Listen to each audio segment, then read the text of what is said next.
የመስቀል በዓል በአደባባይ በድምቀት ከሚከበሩ በዓላት መካከል አንደኛውና ዋነኛው ነው።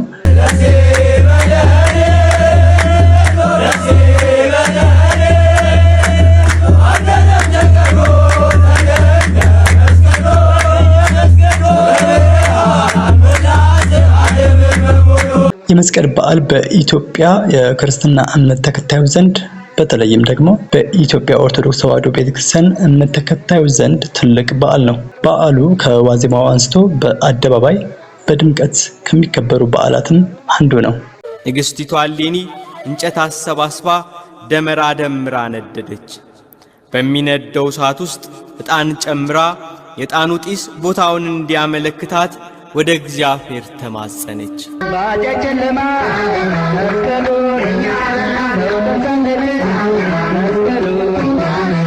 የመስቀል በዓል ለምን ይከበራል? በዓሉስ ምን ማለት ነው? ከማህበራዊ ድረገጾች እንዳገኘ ነው።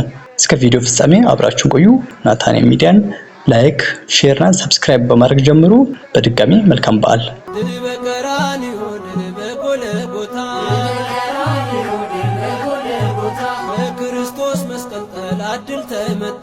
የመስቀል ደመራ በዓል ኢየሱስ ክርስቶስ የሰው ልጆችን ነፃ ለማውጣት ወደ ምድር በመምጣት ተሰቅሎ ጨለማን ወደ ብርሃን የቀየረበት በዓል ነው። ኢየሱስ ክርስቶስ የተሰቀለበት መስቀል በአረማውያን ለረጅም ዘመናት ተደብቆ ቆይቶ ነበር። ንግሥት እሌኒ በእግዚአብሔር መሪነት ይህን መስቀል በ16 በጭስ እየተመራች እውነተኛውን መስቀል ያገኘችበትም ዕለት ነው። የቤተ ክርስቲያን ሊቃውንት ደግሞ መስቀሉ የተገኘበት ዕለት መስከረም 17 እንዲከበር በወሰኑት መሰረት በዓሉ ይከበራል።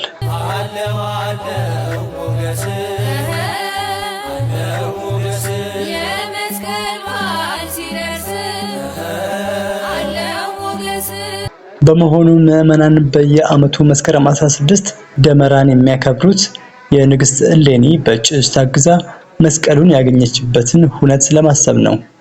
ይህ ኢየሱስ ክርስቶስ የተሰቀለበት መስቀል ግማሹ ወይም ግማደ መስቀሉ በኢትዮጵያ ወሎ ውስጥ ወይም ግሸን ደብረ ከርቤ እንደሚገኝ የሚነገር ሲሆን ቀሪው የመስቀሉ ክፍል ደግሞ በተለያዩ ሀገራት እንደሚገኝም ይነገራል። ይህ መስቀል ከተገኘ 5500 ዓመታትን እንዳስቆጠረ የኢትዮጵያ ኦርቶዶክስ ተዋሕዶ ቤተክርስቲያን ታምናለች። መስቀሉ በእስራኤል ውስጥ ጎልጎታ ተብሎ በሚጠራው ተራራ ላይ መገኘቱም ይነገራል። መስቀል ለኢትዮጵያ ኦርቶዶክስ ተዋሕዶ ቤተክርስቲያን አዳኝ ወይም ብርሃን ተደርጎ ይቆጠራል። የመስቀል በዓል ሃይማኖታዊ መሰረት ቢኖረውም ከቦታ ቦታ ደግሞ በተለያየ መንገድ የማህበረሰቡን አንድነት በሚያስጠብቅ መልኩ ይከበራል።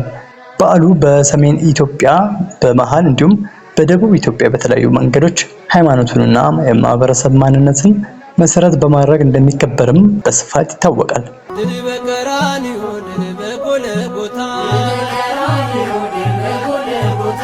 ክርስቶስ መስቀል ተላድል ተመታ። የመስቀል በዓል በአዲግራት፣ ዋግምራ፣ ጎንደር፣ ጎጃም፣ አዊ፣ ሸዋ፣ ሽናሻ፣ ወለጋ እና ደቡብ አካባቢዎች በተለያዩ መንገድ የህዝቡን አንድነት እና ለፈጣሪ ምስጋናን ለማቅረብ እንደሚከበርም አጥኚዎች ይናገራሉ። የመስቀል በዓል በተለያዩ በደቡብ ሀገሪቱ አካባቢዎች በተለይም በጉራጌ፣ ሀዲያ፣ ሸካ፣ የምና ጋሞ ለየት ባሉ መንገዶች ይከበራል የሚሉት አጥኚው በዓሉ ለስራ የተጠፋፉ ቤተሰቦች የሚገናኙበት፣ ልጆች ለወላጆች ስጦታዎች ሰጥተው ምርቃት የሚያገኙበት፣ ፈጣሪያቸውን የሚያመሰግኑበትና ሌሎች በረከቶችንም የሚያገኙበት ነው ብለዋል። በአዲግራት የመስቀል በዓል ደመራው መስከረም 16 ተዘጋጅቶ በማግስቱ ጥህሎ በመብላት የሚጀምር ሲሆን በዋግምራ ደግሞ ከደመራው በኋላ የቤተክርስቲያን አገልጋዮች በየቤቱ እየዞሩ የምስራች ዜማዎችን በማቅረብ ስጦታዎችን በማግኘት ይከበራል። በወልቃይት፣ ጎንደር፣ ጎጃም ደግሞ አስጨናቂ ክረምት ወራት ማለፋቸውን ተከትሎ የበቆሎ እሸት የሚቀመስበት፣ ለፈጣሪ ምስጋናዎች የሚቀርቡበት፣ ለቀጣዩ የመኸር ወቅት መልካም ምኞት የሚቀርብበት በዓል እንደሆነም ባለሙያዎች ይናገራሉ። በተለይም በአዊ፣ ጎንደርና በጎጃም ወጣቶች የተቦካ የስንዴ አሊያም የጤፍ ሊጥ ወደ ደመራ ቦታዎች በማምጣት እና በደመራው እሳት እንዲበስል በማድረግ ድፉኝ አሊያም ጉዝጉዝ ወይም ረሚጦ የተሰኘውን ምግብ እንደሚመገቡም የማህበረሰብ አጥኚዎች ይናገራሉ።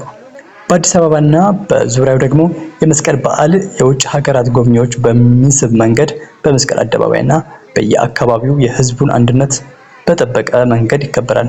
የመስቀል በዓል በሁሉም የሀገሪቱ አካባቢዎች ይከበራል። በደቡብ ኢትዮጵያ ሰዎች እንዳቅማቸው በሬ አሊያም ሌሎች እንስሳቶችን በማረድም ያከብራሉ።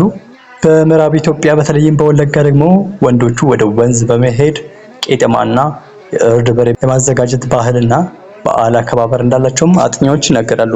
ጀለቡልቲ በተሰኘ ዘፈን የመስቀል በዓላቸውን የሚያደምቁት ወለጋዎች ደመራው በአካባቢው ባሉ ትልቅ ሽማግሌዎች ምርቃት በኋላ ተለኩሶ ይከበራል።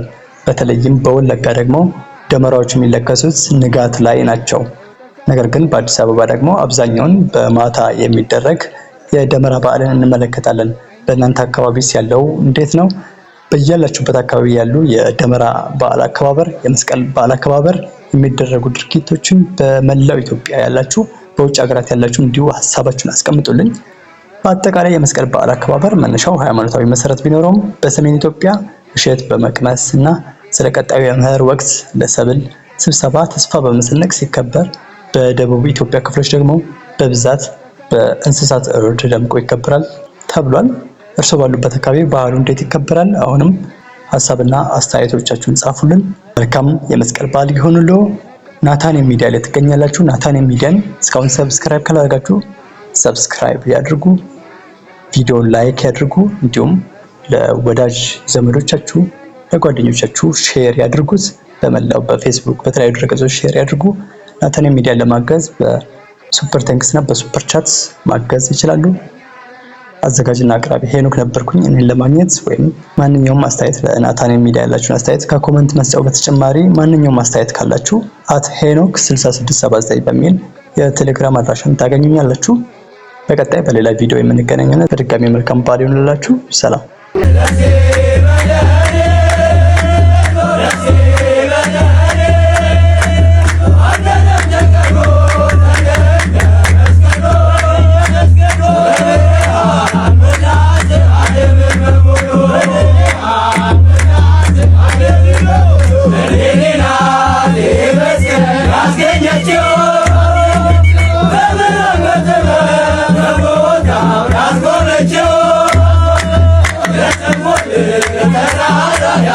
Let's go.